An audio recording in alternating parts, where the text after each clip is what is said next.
जय भीम दोस्तों, कैसे हैं आप लोग। स्वागत है हमारी एक और न्यू वीडियो में। अगर आप नए हैं तो मेरे बहुजन दृष्टि यूट्यूब चैनल को लाइक, शेयर और सब्सक्राइब करें ताकि ऐसी और जानकारी मैं आप लोगों तक पहुंचा सकूं। और नगीना से सांसद चंद्रशेखर आजाद के मुरादाबाद दौरे, उनके प्रबुद्ध सम्मेलन में दिए गए भाषण और उनके ऊपर लगे व्यक्तिगत आरोपों पर मीडिया के सवाल के बाद पैदा हुए विवाद का विस्तृत विवरण है। मुरादाबाद में चंद्रशेखर आजाद का स्वागत जय भीम और आजाद समाज जिंदाबाद के नारों से हुआ। उन्होंने सम्मेलन में दलित बुद्धिजीवियों और कार्यकर्ताओं को संबोधित किया और बीजेपी सरकार पर जमकर हमला बोला। उन्होंने कहा कि योगी सरकार दलितों, पिछड़ों और अल्पसंख्यकों के खिलाफ साजिश रच रही है और उत्तर प्रदेश में मनुवादी व्यवस्था हावी है। उन्होंने बुलडोजर एक्शन को दलित विरोधी और बाबा साहेब आम्बेडकर के सपनों का अपमान बताया। सम्मेलन में 2027 विधानसभा चुनावों के लिए दलित मुस्लिम गठजोड़ की रणनीति पर चर्चा हुई। चंद्रशेखर ने कांशीराम का जिक्र किया और युवाओं को संगठित होने का आह्वान किया। प्रेस कॉन्फ्रेंस में विवाद। प्रेस कॉन्फ्रेंस में एक पत्रकार ने इंदौर की डॉक्टर रोहिणी घावरी के यौन शोषण और धोखे के आरोपों पर सवाल पूछा। इस सवाल पर चंद्रशेखर आजाद का चेहरा गुस्से से लाल हो गया। उन्होंने जवाब में कहा, मैं मीडिया को जागरूक रहने की सलाह देता हूं। कोर्ट में चल रहे मामलों पर टिप्पणी नहीं की जाती। उन्होंने कहा कि वो राजनीति पर फोकस कर रहे हैं, व्यक्तिगत हमलों पर नहीं। विवाद की जड़। विवाद 2024 के अंत में शुरू हुआ। रोहिणी घावरी इंदौर की पीएचडी स्कॉलर और अम्बेडकरवादी एक्टिविस्ट हैं जो वाल्मीकि समुदाय से हैं। रोहिणी का आरोप है कि चंद्रशेखर ने उन्हें प्रेम जाल में फंसाया।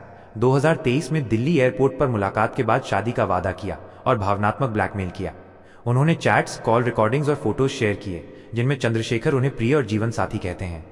रोहिणी ने आरोप लगाया कि सांसद बनने के बाद चंद्रशेखर ने उन्हें छोड़ दिया और उनकी जिंदगी बर्बाद कर दी। जून 2025 में रोहिणी ने सार्वजनिक रूप से आरोप लगाए और एक इंटरव्यू में कहा कि चंद्रशेखर ने कई लड़कियों को धोखा दिया। रोहिणी के माता पिता ने न्याय न मिलने पर संसद के बाहर आत्मदाह की धमकी दी। रोहिणी ने राष्ट्रीय महिला आयोग में यौन उत्पीड़न, धोखाधड़ी और मानसिक प्रताड़ना की शिकायत दर्ज की। सोशल मीडिया और कानूनी कार्रवाई। सोशल मीडिया पर रोहिणी की पोस्ट वायरल हुई। सितंबर 2025 में उन्होंने चंद्रशेखर की एक बच्चे और महिला के साथ फोटो शेयर की और दावा किया कि वो उनकी पत्नी है, जिसे उन्होंने दोगले चरित्र का सबूत बताया। 24 सितंबर को रोहिणी ने जहर खाने की कोशिश की और अस्पताल में भर्ती हुई, जिससे ये घटना सुर्खियों में आई। शुरुआत में चंद्रशेखर ने चुप्पी साधी, फिर जून 2025 में इसे राजनीतिक साजिश बताया।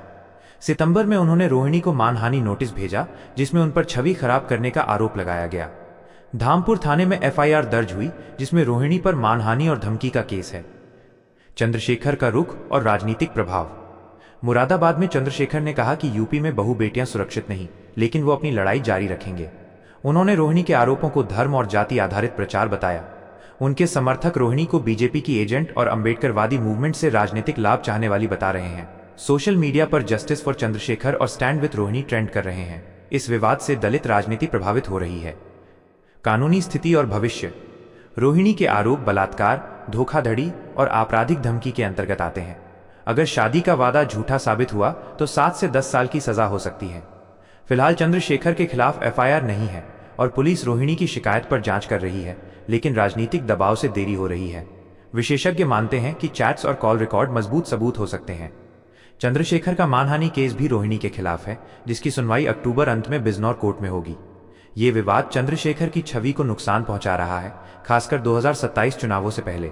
रोहिणी के परिवार की आत्मदाह धमकी ने मामले को राष्ट्रीय स्तर पर पहुंचाया है।